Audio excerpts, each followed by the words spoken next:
Hello there, everybody. My name is Jacob, and I'm with my good friend Justin. What up?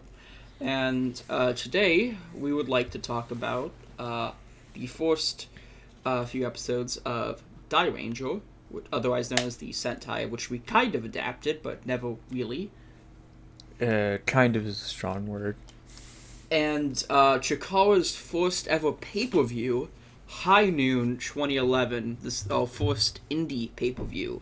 Which is long before Overwatch. Yeah. So we're gonna talk about, like we always do, we're gonna talk about the Sentai aspect first, because wrestling is the rest thing we did. Wrestling takes longer. Yeah. So some background. Dairanger was airing around the same time that the original season of Mighty Morphin Power Rangers was airing on Fox Kids.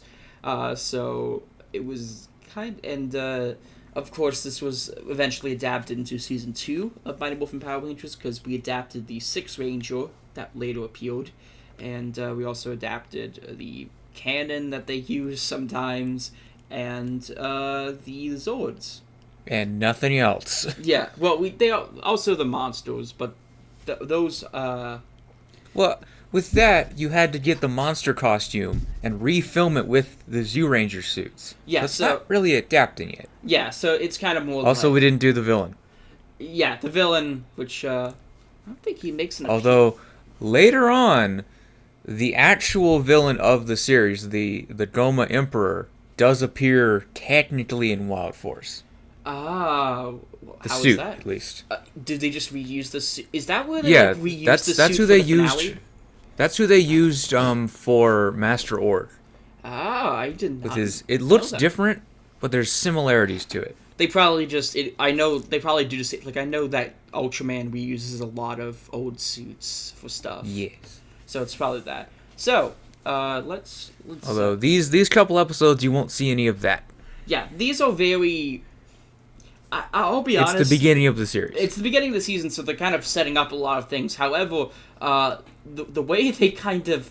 I'm only going to talk about the first two episodes, because we originally said, oh, we're going to just watch the first three. But I then forgot, oh shit, Sentai does two powders at this moment. Oh yeah, two-part opening. They're not standalone episodes. Well, no, each episode is like two parts, because the third episode is about puppets, and that continues into the next episode. And so I was oh shit. The third episode is where we get those red heads, right? Yes, I'm pretty sure. But we're just gonna talk about the first two. We're just gonna talk about the first two. Also, if you're wondering, it's a lot darker. This show is fuck. Yeah, it's a very. Shit gets weird. Yeah, from what I've heard, Dairanger is very more. It's definitely more mature than Dairanger, which was kind of aiming to a younger-ish audience, and just a little bit stupid. Yeah. So, would you, Justin? Do you want to tell us what happens? So, we start off by showing, what is it, the Red Ranger, right? Yes. We show the Red Ranger just doing random job worker shit. He works at a restaurant, yeah. And then, almost out of a horror movie, we see this kid playing with a yo-yo and singing some creepy-ass song. And he's luring people in, because he's like a tentacle monster or something? Yeah, he's like some kind of fucking tentacle monster that takes his Rio's younger kid. Which I believe was adapted into Power Rangers. I'm not... Probably. I feel like I've seen that guy before somewhere. Oh, also, one thing I want to mention, this was very weird, how my copy of it... I watched the Shout Factory copy on Tubi. Yeah, that's kind of how we have to do things now, isn't it? Yeah, because it's something I will talk about later in the show. But what happened was they played a teaser for it, and then which goes on for that's kind of weird. Which goes on for pretty a little bit too long, and then they play the opening, and then they go into the actual episode. Should we talk about how cool this opening is? Yeah, this is it's very catchy. In fact, I was humming it earlier today when I was grocery shopping.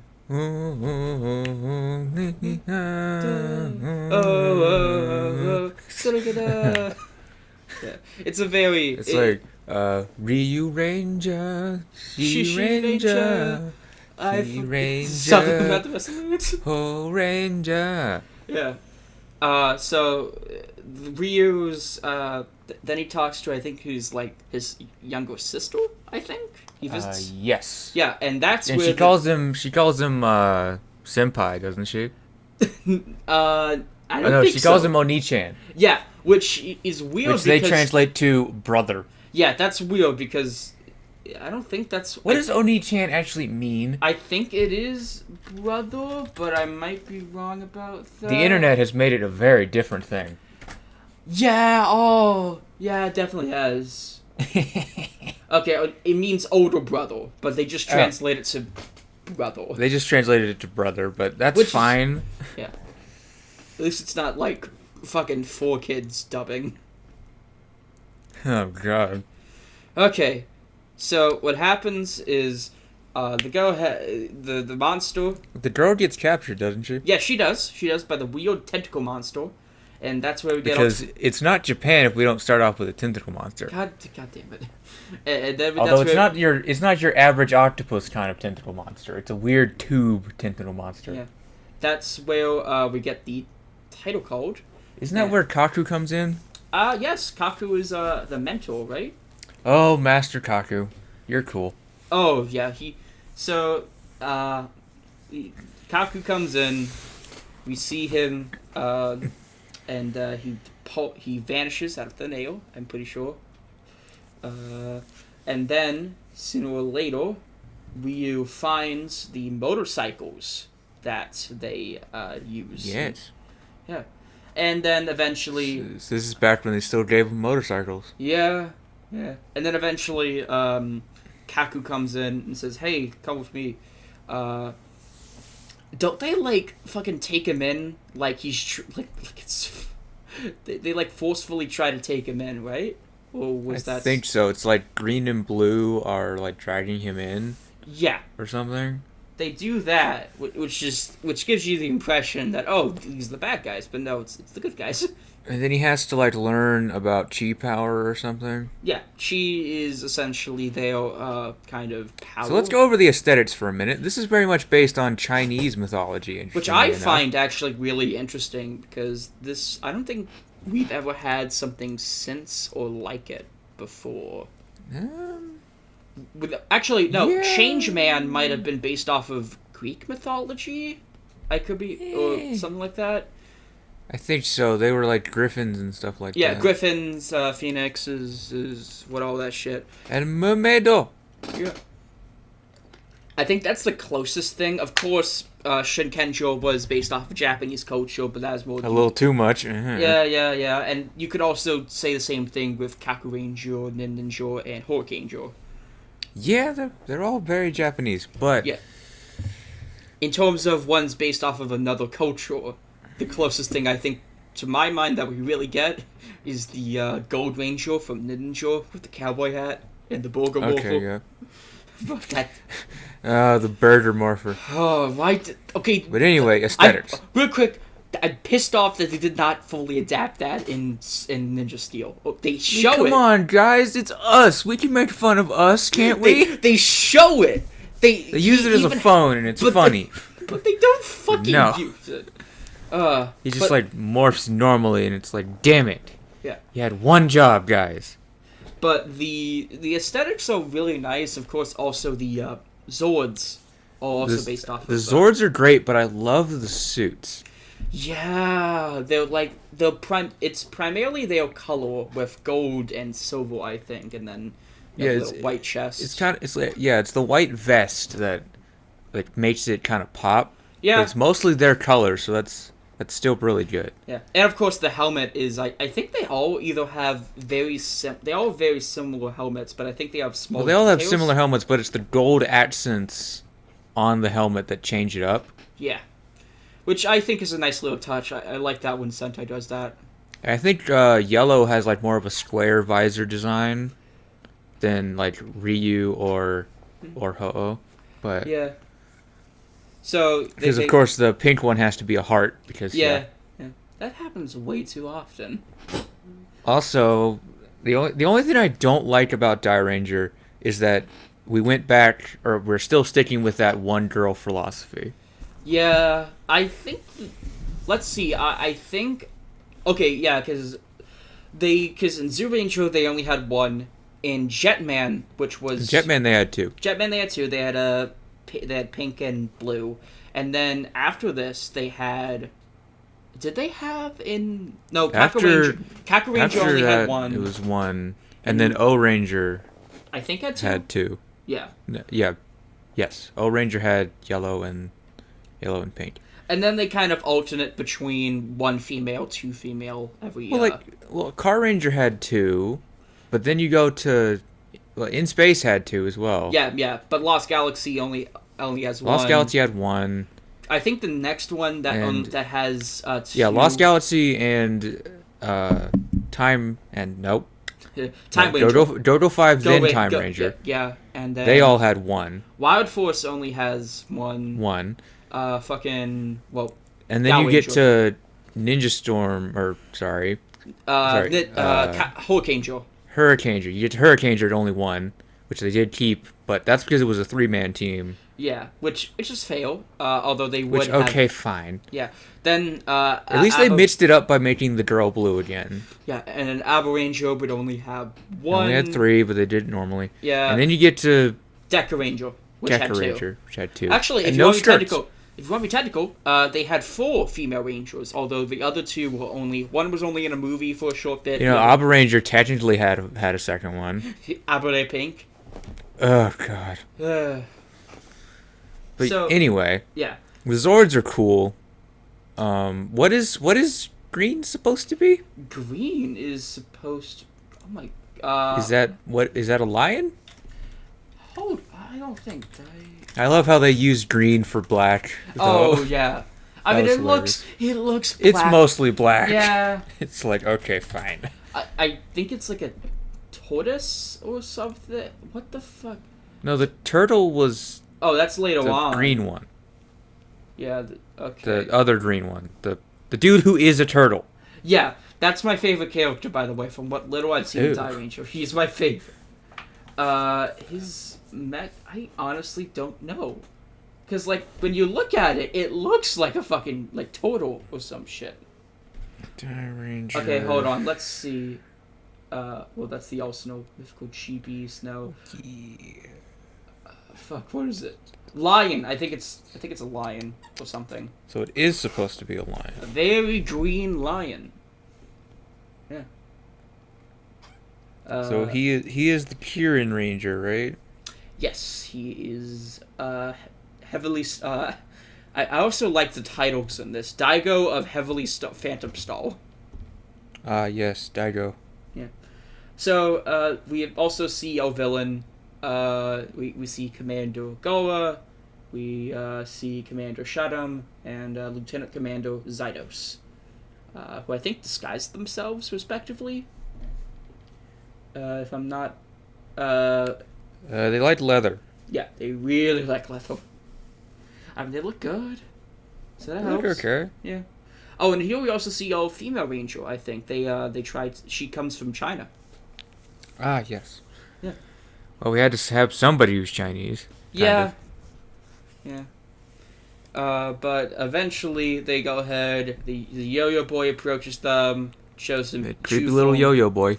Yeah, shows them true form. They morph. They fight off the bad guys. And they do Power Rangers things. Yeah, they do the thing, and then the guy grows big. Because of course he does. Yeah, and some of the What's Zords, their explanation for that this season? I forgot, honestly. I think it's something to do with chi as well. I don't know. Probably, something magical bullshit. They go ahead and then they summon the swords, and then we get our credits theme, because this cuts into the next episode where they defeat the monster pretty quickly. Honestly. I mean, this was just supposed to be like an introduction episode. Yeah, so we'll just fail. But my only complaint is that in the next episode, they only spend 4 minutes on that thing, on that fight. And then it goes into another plot, doesn't it? Yeah, which is really weird. Because, like, you would think... Because usually when Sentai does two-parters, they stretch it out into a full thing. But I guess they were just like, we don't have enough. Which begs the question, why not just keep the Zord debut until the next episode? Now, do we talk about current events in the Sentai universe now, or do we do it later? We'll talk about it right after we finish talking about the second episode, because there is some stuff left. Mostly attempted murder, which I forgot happened. So this episode, it's mostly about the evils of a basketball player. The evil basketball player. It's like Green plays basketball, right? Yeah. His younger brother plays either his younger brother or his he plays basketball. I forgot which one. I think they all play basketball. Yeah. So they do that, and then a monster disguises himself as something. I think he's wearing different basketball. I think he's wearing like a shirt that just says Boston or something, which I personally found very funny. I mean, I didn't even know that they played basketball over here, but whatever. Okay. But it's very... but, like, it's an okay episode in general. I find it very shocking that they tried to murder the children. That's kind of what they do a bit in this show. Yeah, and it's not like it's like full... Like, they make a fucking display out of it. They put the fucking things on their heads, and it's just... Ooh! It's something else, man. But this episode was okay. A lot of it involved trading of chi, and eventually they stopped the murder, and they do it. I mean, it just seemed like they were in a bit of an awkward spot. Because they were most of the way through this first thing, and then we have to do it in the next episode, but then we have to do this? Yeah, okay. Why not at least stretch... Because it felt like this should have been the episode afterwards. I mean, it feels like they should have lost their first Megazord fight and then won it, but... Yeah. Like, that's usually how it goes in the first couple episodes, but it's still fine. Like, this show is perfectly fine, honestly. I would probably watch more of it just because it looks really good. I mean, it's one of the ones you can watch easily now, so... Yeah, which might as well talk about that while we're here. So, unfortunately, a week or two ago, TVD Han, who's one of the two big subgroups that do Sentai and Rider subs, announced that, hey, we got a cease and desist by Toei. Now, admittedly, at first, people were theorizing that it's a fake, but... As a precautionary measure, they still took down all of their torrents. Then, a little bit afterwards, I believe Overtime got a similar thing, and they stopped subbing. They stopped publicly releasing their subs. We'll get to that. I'll explain that in a second.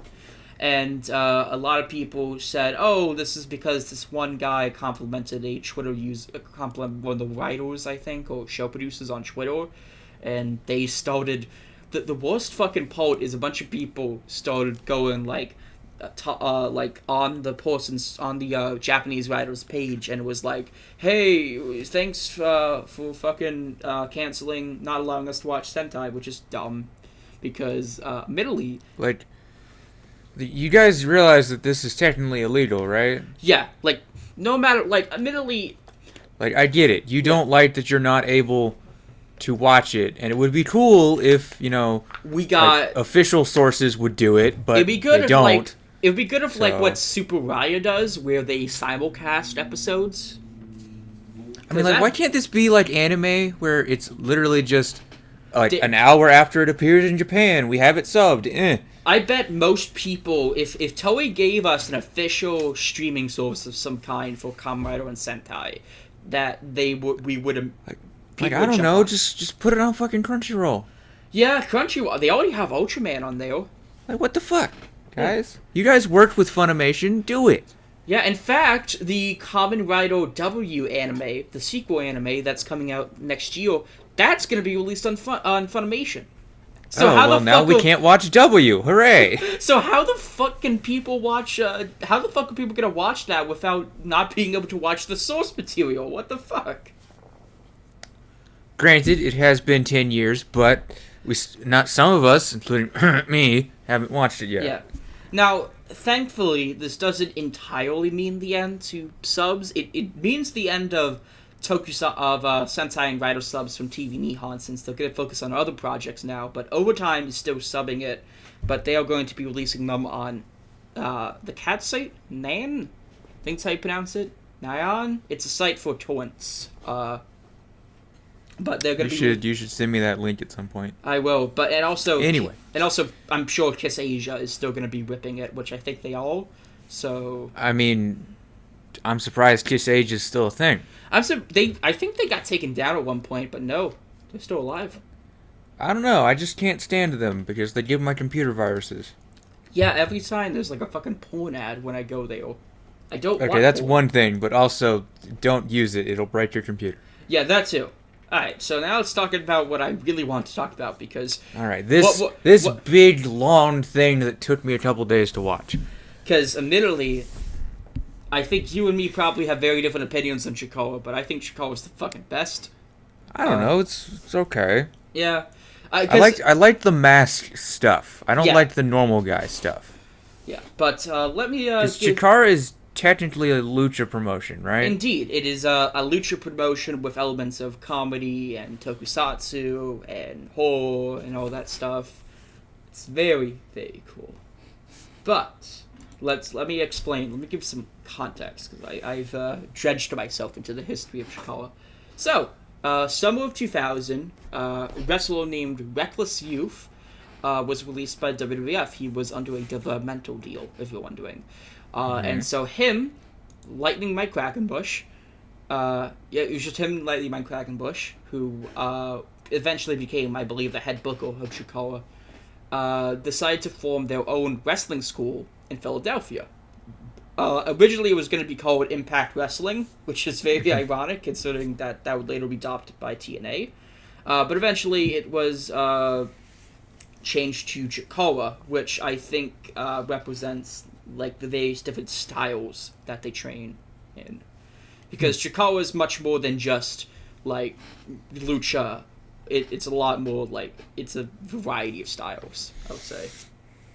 Over the course of the past few years, various people from the Wrestle Factory would graduate and be showcased at Chikara events. These include the fourth generation of wrestlers: Hallowicked, Icarus, Ultramantis Black, Dragonfly, and Mr. Zero, 3 of which are on the show.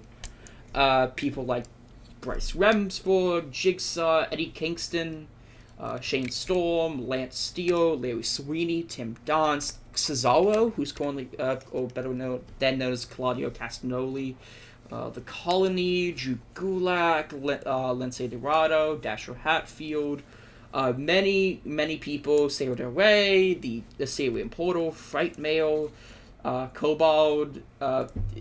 Basically, they were known for training a bunch of people who would eventually become like some of the biggest names in indie wrestling, and of course, a lot of them are also in AEW now.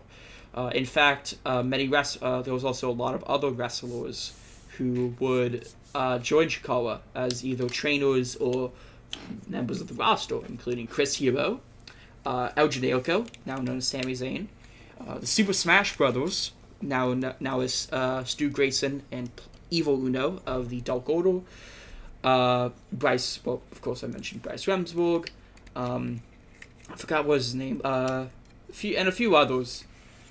Tons. It's a very famous school, and so in 2011, they after years of not having one, they finally decided to have a world title. So, what are you doing? I hear you fiddling around with your desk. I'm listening. Okay. So in November of 2011. They would hold the first ever pay-per-view, High Noon, which is what we're going to talk about. Hi, Noon. I'm Justin. Oh God, fuck you. Alright, so, might as well talk about the first match. By the way, the pre-show match was Jigsaw versus El Generico, but we didn't get to see that because it wasn't included in the copy we watched. For the record, I watched the IWTV copy, which is Smartbox video streaming service, and you watch the MP4 copy that they have on the website, which I think is the same thing. Yeah. So, first match is the Colony, Fire Ant and Soldier Ant taking on the Young Bucks with Marty Jannetty. Fire Ant and Soldier Ant. Is Marty Jannetty actually in this match? Because I did not see No, shit. he just accompanied them to the ring. Good, because I thought I missed him. And he pulled a Kevin Nash. Okay, then. But if you're wondering, Soldier Ant is, of course, the future is Drew Gulak, and Fire Ant is currently Orange Cassidy in AEW. Oh, how the mighty have fallen. This was a very fun, high-flying match. Of course, it's everything you know from these four people. Young Bucks doing their shtick. You know, when Orange Cassidy's not being a TikTok douche, he's actually a good wrestler. What are the odds? TikTok douche? You mean just... That's what he is. He's a douche who uses TikTok. Orange Cassidy and then he brings that to the ring. Orange Cassidy has a TikTok? Isn't that why he's famous? No! He's just been doing this gimmick for the past few years. Well, he's an asshole and I hate him. But anyways, fucking... And if he ever wins that title, I'm done. No, well, I don't think he's... I know he didn't win it. Yeah. If anything, he might win the TNT Championship. I don't care. Okay, so anyways, Colony, they're really good in this match. Of course, they'll... here's the thing. Orange Cassidy is not a bad wrestler. His gimmick is fucking stupid. That's the problem. Young Bucks do a lot of heel shtick. They do the... they're okay. Yeah, they do the more bang for your buck. They, I believe, swap out eventually. They do the suck it, I'm pretty sure, at one point. I mean, it's like... They're a good tag team. Like, they know what they're doing. My issue with them, it's more... when I take issue with the Young Bucks, it's more so now, because the thing is that they kind of act like... I think they're like mid-30s, and they still act like teenagers. Which is a bit... I mean, yeah. Yeah. I guess you could say that's their thing, but also it's a bit embarrassing. At the end of the match, they perform double super kicks, hit the more bang for your buck. But... Was I the only one who was rooting for Moxley and Kingston to win? No, I was. I fully expected them to win the belts yesterday. We recorded this, by the way. We recorded. This is a day after Double or Nothing. Yeah. So they try to hit the more bang for your buck, but Soldier Ant blocks it with his knees and rolls up Matt. And they win. And by the way, one cool thing about Chikara, I forgot to mention, is the way you get a shot at the tag titles is you have to, I believe, own 3 consecutive pinfalls for the to challenge for the titles. Well, it makes more sense than just random. Yeah. I mean, eventually, I know sometimes you there's probably like a tournament that allows you to get number 1 contendership, but I think the consecutive wins makes a lot of sense more than just, here's you do this. Well, it's like there's got to be some reason why they're allowed to challenge, and that's why I don't get why AEW is still doing the rankings point system. Yeah, like, especially since some people have not lost a single match but never got a single shot at the world title. Next match is only intergender match of the night. It is Sarah Del Rey, who currently just mostly trains with WWE as a trainer. She takes on her former BDK stablemate, Jacob Hammermile. The BDK... This was a fun match. Yeah. The BDK were a heel faction that started at the end of 2010, I believe, and their whole goal was to destroy Chikara. I believe... Because that's what you want to do. Destroy the thing that employs you. Claudio Castagnoli... Well, actually, a lot of them had storyline reasons why. Because, for example, Sarah Del Rey and I believe some other female wrestler, I forgot her name, they kept on complaining that they were the only females on the roster that had to constantly fight themselves. I believe Claudio had a reason. Tim Donst, I'm sure, also had a reason. And same thing with other wrestlers. If you're wondering why this match came about, Sarah Del Rey, she challenged for the Grand Championship in the 12 Large Summits, which was against the orders of leader Claudio Castagnoli, because they wanted Claudio to win. And so, what happened was that eventually that happened, and she eventually defied the BDK, including being a part of the tournament Cybernetico, which is a 7-on-7 tag team match, elimination tag match, a part of Team Chikara going against Team BDK. Jacob Jaramillo, he starts off, he does this shtick where he goes ahead and he announces himself. I have a question. What is it? For any indie wrestler, do you come up with those names yourself? Sometimes they do. A lot. Sometimes it's whatever the company wants them to. These guys need to get more creative. Yeah. But anyways, what happens? I liked the match. Yeah, it was good. Sarah Del Rey is fucking awesome in the ring. Jacob is a good dude. Of course, I love his heel shtick. And eventually it ends in it's a short match where Del Rey pins Jaramillo with the Royal Butterfly. Oh. Otherwise known as... Oh, I'm not sure what it known as. Anyway. We get a video package for the debut of Mr. Touchdown, who was... Okay. He, I believe... Oh, no. He's I don't know what he's up to now. But he's retired. Shit, that's what he is. He only wrestled in Chikara until 2019, which is when he retired. All right. So we get a promo by the Osirian Portal, Amasis and Ophidian. These two were a very popular tag team. Which one's which? Amasis is the pharaoh with the breakdances, and Ophidian is the Cobra dude. He's the guy with the Cobra mask. Yeah. They go ahead. A while back, Amasis said that he couldn't make it because he had some unrelated wrestling, unrelated injuries not related to wrestling. And so Amasis saying, "Hey, I'm going to have to retire because my doctors tell me if I'm gonna wrestle again, then I might have to spend the rest of my life in a wheelchair." They share their history of the Osirian Portal, saying that they were the best tag team in the world. And Amasis says, "Hey, to celebrate for one last time, let's do a dance." They give the fans what they want. They do a dance, and then Ophidian spits Amasis with the mist and then attacks him.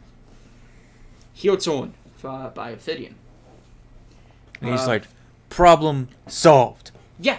He takes off his mask, which, of course, since it's the Lucha promotion, is probably the most heinous act one can commit. I have heard that losing your mask is the biggest disgrace. Indeed. And then... Although for Rey Mysterio, it doesn't fucking matter. Well, with that, there's actually an explanation. He went to the official Lucha Libre Commission Board, which there's an official league for a fake sport, and said, "Hey, can I wrestle with the mask?"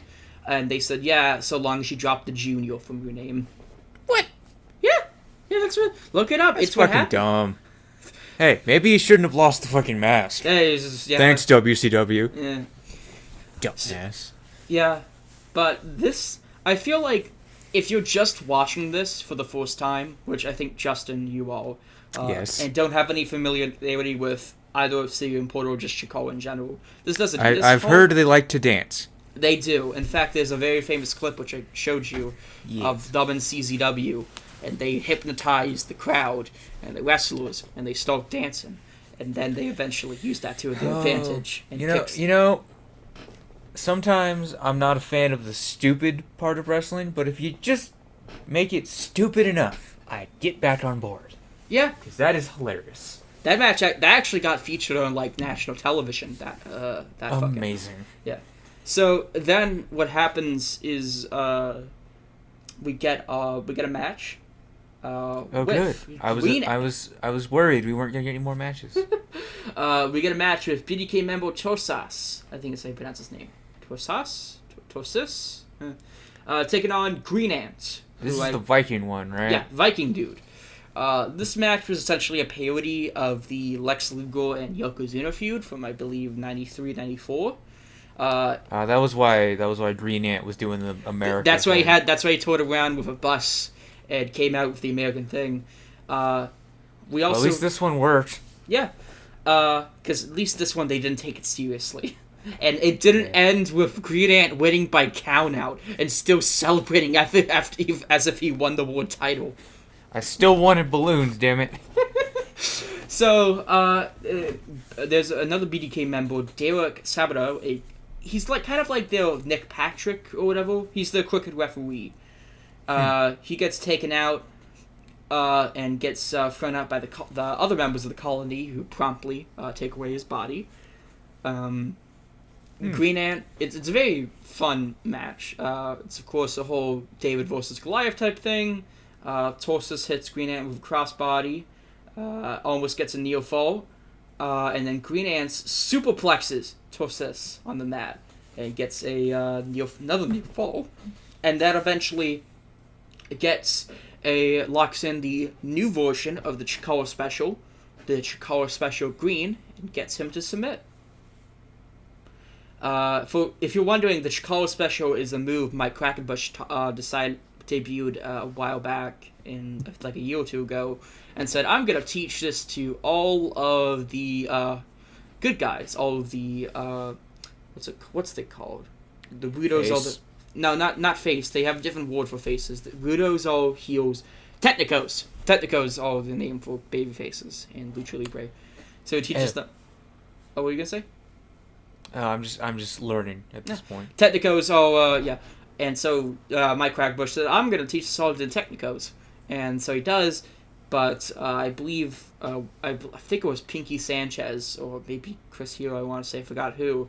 They interfered and learned it, and then taught it to all the Voodoo's. So everyone knows the Chikara special. Mm-hmm. Maybe I should watch Lucha Underground sometime. Oh, it's good. It's very good. Then we get, then after an intermission, which we don't see because this was the because, this isn't the live version, we get Colt Cabana versus Archibald Peck. I'll give some context. I have to say, I'll give some context real quick so I can explain what's going on story-wise, and then you can rant. Archibald Peck, a while back, he wrestled Eddie Kingston, and Eddie Kingston, whose finisher is the back fist to the future, he actually got, according to Archibald, he got actually sent back in time, and somehow found out that he was going to beat Colt Cabana at High. And did he? No, he did not. Exactly. And then, to play some mind games, he brings out Colt Cabana, who Colt Cabana is a wrestler, he's a parody of Colt Cabana used in used in 2006, 2007. He was paired with CM Monk as a part of his team WWF. Hey guys, remember that one match in WWE where some guy fought a bunny? Remember that? That happened. That happened after this. I don't care. It's stupid. Stop putting men in bunny suits. Then you're gonna fucking hate Dragon. What? There's this. As a gag, they bring out a wrestler. They once brought up a wrestler called Dragon because I think there's like Ultimo Dragon, there's Super Dragon, and then they got Dragon. And I specifically remember it's at a Wrestling is Fun event later in the year, in 2012, 2013. They bring him out and they decapitate him in front of various people. The guy who did the move, he said off with his head, decapitated him, scored the pinfall, and that's how Dragon died. I need to see that now. I will share it to you after we are recording. Anyway, have you explained enough? Can I explain why I hate this? You can explain. Because, god damn it, this is stupid. Like, first of all, I thought it was okay. What even is this guy's name again? Archibald Peck. First of all, stupid name, stupid gimmick. Why is he dressed like a marching band guy? I don't know. Why does he have a bunny with a Colt Cabana onesie on? Well, because he wants to play the mind games with Colt Cabana, bringing out. How is this mind games? You still lost. I will admit the opening bit I liked. Where Colt is picking up his thing, and Ochi tries the fucking crossbody. He ducks. Now you may or not know about this, but in the early days of the original Yu-Gi-Oh anime, Joey had to wear a dog suit, and this is what that reminds me of, and that is why I hate it. Why did he have to wear a dog suit? Because he lost to a filler character, and he had to. Jesus. And it's very stupid. And did you know that that weird Joey face you may have seen around the internet is based on Antonio Inoki? Oh, yeah. Oh, interesting. It is, because he has, like, the thick-ass chin. Oh, yeah. Antonio Inoki's chin is like... It's like the size of Jay Leno's chin. Yes, but less fat. I thought it was... Anyway, I don't hate Colt Cabana. I find him to be a very funny man. But when he does this bullshit is when I tune out. It's... Now you can go. It's fine. I think it's definitely one of the weaker matches, but at least the crowd was into it. Is it a match? Is this a match? It's is this what you're calling it? I think it's more of a bit. It's a bit. It's a bit. Yeah. What is Colt doing right now? What did he do in that match for Double or Nothing? What did he do?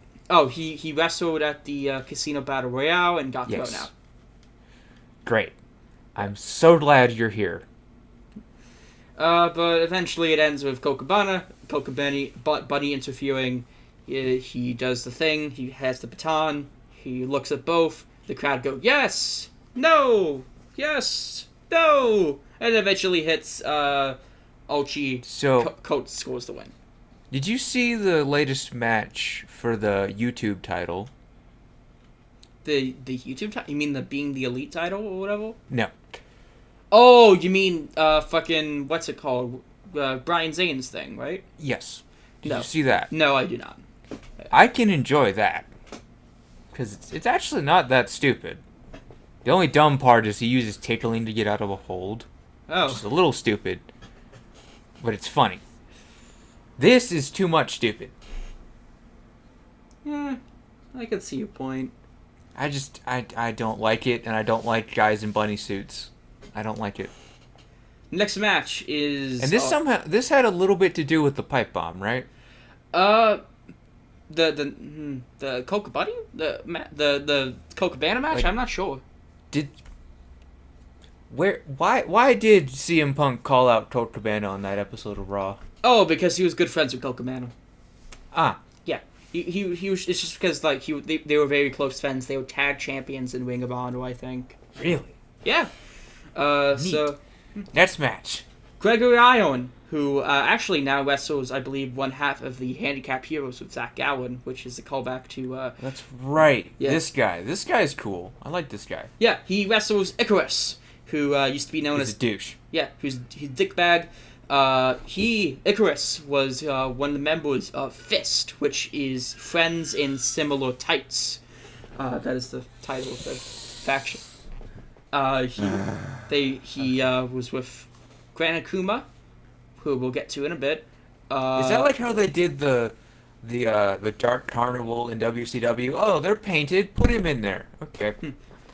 Well, I think it was just, but eventually Gran Akuma was kicked out, and Chuck Taylor, and Johnny Gargano would be known as Fist from there on out.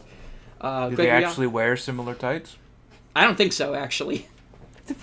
Maybe. What's the point of the stupid name? I'm not entirely sure. Maybe it's just when they're wrestling together. So whatever. Eventually, this match was good, I guess. Icarus, who was being chanted as worst in the world because, of course, this is when CM Punk was calling himself best in the world. So Icarus was being referred to as the worst in the world by fans. I mean, he's wrestling a handicapped guy. Yeah. But Gregory Iron looks good in the match. I'm just surprised he can do half the moves he can do. Yeah, it's amazing. I mean, props to fucking him for working through his disability. Like, no shit. It's amazing. Yeah. Eventually, we get some brawling. They do some wrestling. Shocker. Wrestling on a wrestling show. Ion gets hit with the wings of Icarus, but he kicks out. Ion then gets a comeback and locks in the crippled Isn't naming crossface. yourself Icarus just a little stupid? Yeah. You know what happened to Icarus? Well, he was previously known as Ichabod Slain when he was working with Hallowicked. God damn it.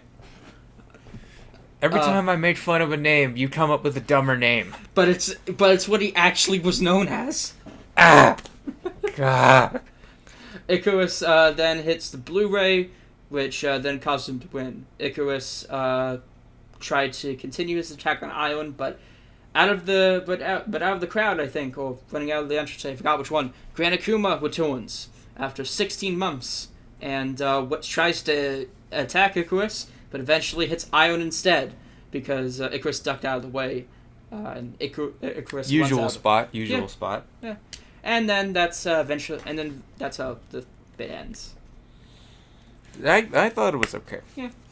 Then we get what probably like the two best matches of the card, because of course, the tag team match, the Spectral Envoy, Hallowicked, and Ultra Mantis Black taking on two members of the BDK, Ares and Tim Donst.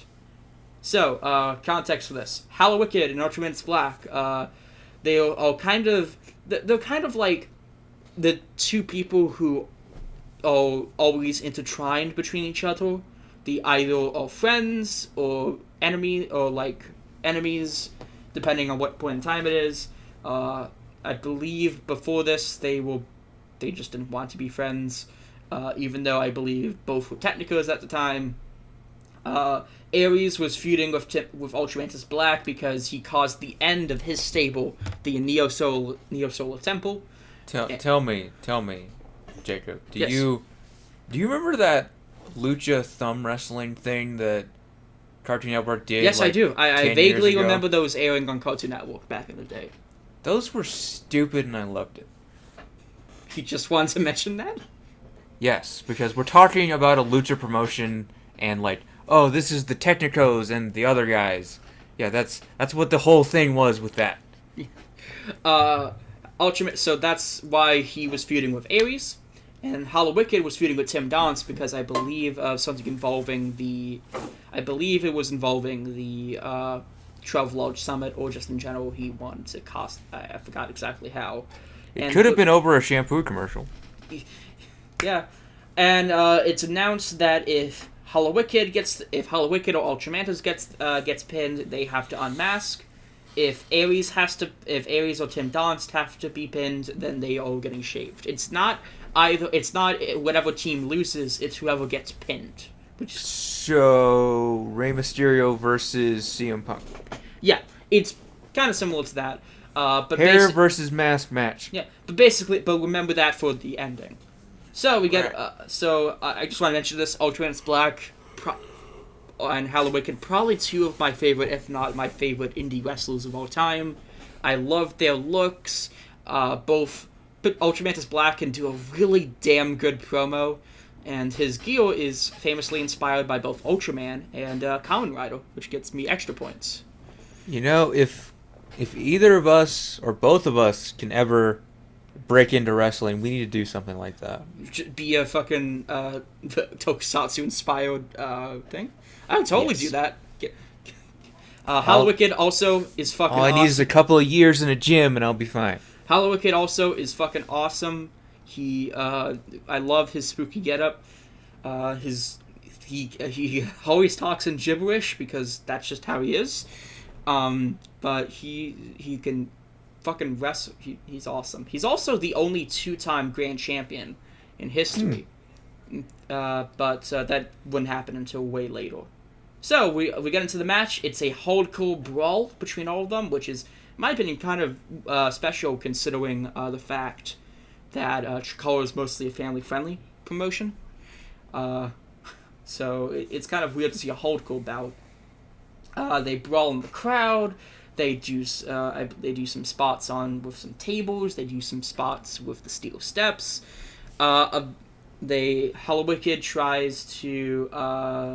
Hallowicked hits the praying mantis bomb onto Tim Donst, but Ares breaks up the pin. Ares tries to perform the sit-out double hook power bomb, but the steel with a steel chair, but is stopped by Hallowicked with a big boot. Donst and eventually Crossbones, who's Ultramantis Black's former stablemate interferes when stopping Jacob Hairmile from interviewing, I believe. Ultramantis Black hits Ares on a steel chair with the Northern Lights bomb, and then eventually results in the 3 count. And if you're wondering, oh, what happened to Tim Donst? Well, he sacrificed Ares for himself. Huh. Yeah, Tim Donst is one of those people who's like, oh, I'm gonna protect my friends, but I'm not losing this luscious locks. I think that's what he said in the promo. And also, really? Ultramantis Black gets the Spectral Envoy back, which is what... Oh, I forgot to mention this. I completely forgot about this. The reason why the Order of the Neo-Solar Temple fell apart was because the Eye of Teal, which is a device that Ultramantis Black used to get Delirious into his team, Ares stole it, took Delirious back, and ended the stable. And Ultramantis Black was like, "Hey, I want my item back," and yeah. And then they also earned the 3 points for the tag titles. So, yeah. Did you like this match? It was alright. Yeah. I'm just personally, I think I have a bit of bias to it because, like I said before, with the exception of Ares, who I'm not too familiar with, everyone involved is fucking great. Tim Donst is a good heel. Hallowick and Ultramantis Black are like 2 very good guys. Ultramantis Black in particular, because I have a shoot interview on DVD. It is a very good watch, if I do say so myself. Did you know he has a hardcore metal band? In fact, really? Yeah, he has his own metal band, and he's a big metal guy. So yeah. Anyways. Then we get to the main event, but I need to explain some things because this is actually a very good story, in my opinion. So, over this, a while back, they announced that the Grand Championship was created, and to do it, they would hold a tournament. But unfortunately, Chikara, Wrestle Factory graduate, and close friend to many members of the Chikara roster, Larry Sweeney, committed suicide. And so what happened was they decided, hey, to honor him, we are going to go ahead and name the tournament in name of him. So they named the 12 Lodge Summit, which 12 Lodge being a reference to his catchphrase. The tournament in question was very much like the I believe the G1, which is the G1 from New Japan, it's where 2 wrestlers are set into blocks, and it's a round-robin tournament, and people voted on who they wanted to see. Members of the Chikara roster, to be exact, voted who they wanted to see. So, the members of Block A consisted of Claudio Castagnoli, who only got 2 points, Ophidian, who replaced Amasis in the tournament and only got 2 points, Cerro del Rey, who got 6, Hallowicked, who also got 6, Icarus, who got 6, and Mike Quackenbush, who got 8. Members of Block B were Brody Lee, who had to actually drop out and forfeit his match because he got injured. Vin Gerald, who only got 4 points. Ultramantis Black, who got 6, who I think actually missed some of it because injury, I want to say.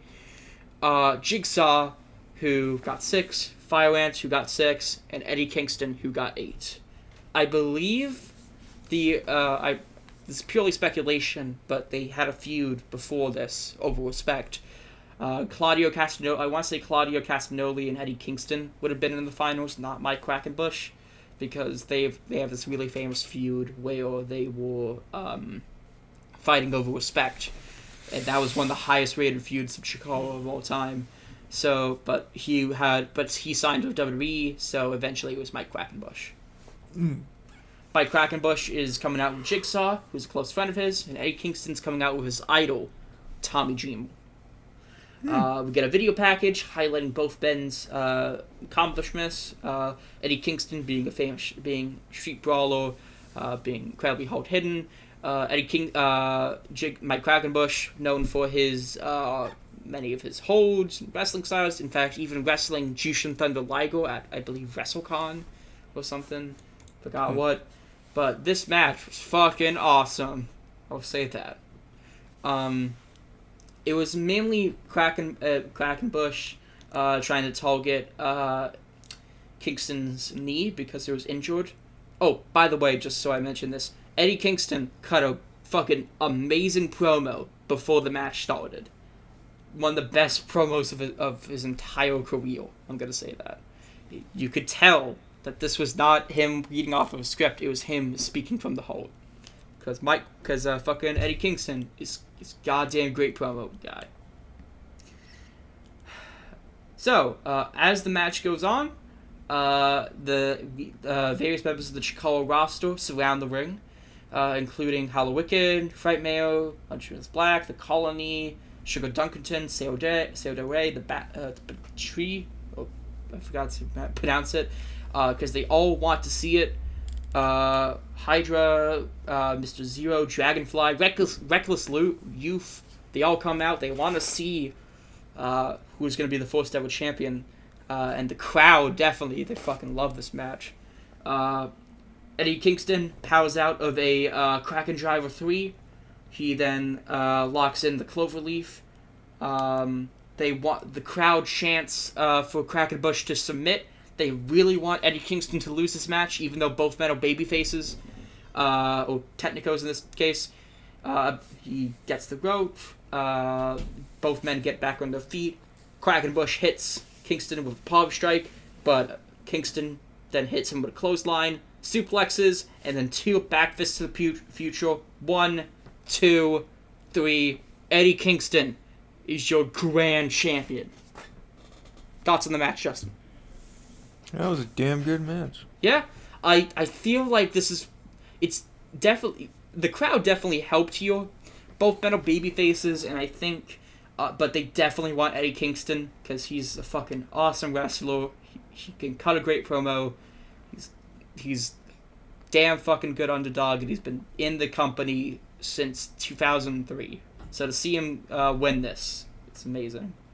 After the match, Oliver Wybrow and Amy, who are both close friends. Oliver is Larry Sweeney's brother, and Amy is a close friend to Alex, who was Larry Sweeney's real name. They come out, present him with the Grand Championship belt. Eddie Kingston then cuts a great promo saying, "Hey, I want to fight everybody. Let me fight Triple H. Let me fight John Cena. Let me fight AJ Styles. Let me fight all these people." Because he said, Chikara is the best damn promotion, and I'll challenge anybody for this belt. And he would. He actually would hold that belt for about 2 years. Fucking great. There's always been, I guess, a discussion of, like, how long should someone hold a belt?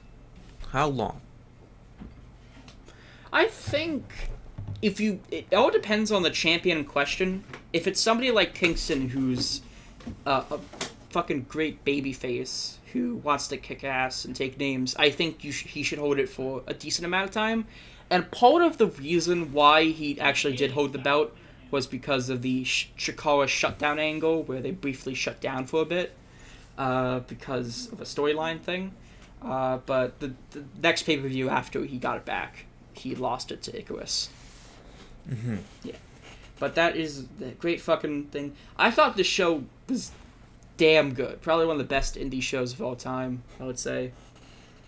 Yeah. Definitely, I think the highlights were Spectral Envoy, Eddie and versus BDK, Kingston versus Quackenbush, Colony versus Bucks.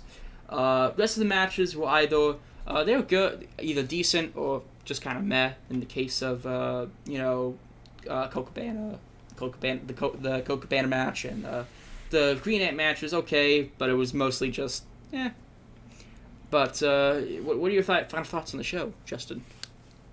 I mean, it's good. I do enjoy multiple matches on this thing. I enjoy what's going on. I wouldn't say it's great. I wouldn't go that far. Like, mainly, like, some of it seems a bit choppy, I guess would be the word for it. Yeah. Like, this isn't the best it could ever be. Like, there are things about it that could be better. But it's still a good show. Yeah. Would you think this wants to make you watch more Chikara? I could try. Like, I do. I enjoy lucha wrestling, honestly. Like, I want us to get more into that because I don't know. The mask is like my favorite part of wrestling, honestly. Yeah. I don't know. Maybe we'll watch fucking. I don't know, in the future, that one pay-per-view WCW and AAA did when Worlds Collide. So I think that's pretty much it for today. We're going to be covering something very different next time. Something that it's going to be the complete polar opposite of what we watched, because in that case, Justin, you're going to have to do a lot of explaining for that. I will, as soon as I'm actually able to watch it. But yes, I will do all the explaining for next time, because I'm not going to say next week, because what did this take, like 5 weeks to because do? of a few personal reasons, this took a while than we originally intended to. Yes. But anyways, next time, before I unveil what we're doing for the wrestling side, what are we doing for the other side? I'm not entirely sure. I think we're definitely going to be doing something Kamen Rider related for the first time, because we did Sentai, we did Power Rangers. Why not get Kamen Rider shot? Maybe. Now, the original Kamen Rider is able to be watched somewhere, right? Yes, on Tubi, and also Kamen Rider Kuga is able to be watched. Or Kuga or Ichigo? Kuga or Ichigo? I'd say Kuga, because Ichigo is... Kuga it is. Yeah, gonna watch Kuga. And gonna watch a bit of Kuga. And next time, for the wrestling half of this podcast, we are going to be reviewing Big Money Wrestlers. This technically counts as a wrestling thing. There are wrestlers in it, goddammit. Scott Hall's in it. He's not in it for much, but he's in it. Fucking hell, man. And, the main characters are technically wrestlers, and they run their own promotion. So when are we counts. going to do a JCW show? Maybe never, because I don't know how to watch them. Oh, I cannot wait for next time. Now, also next time we'll have a third bit where I can talk about what I wanted to talk about, because we didn't have time for it today. But that's going to be it for this time, my friends. Alright, my name is Jacob. That's Justin, and yep. we just talked about Chikara High Noon and the first 2 episodes of Dairanger.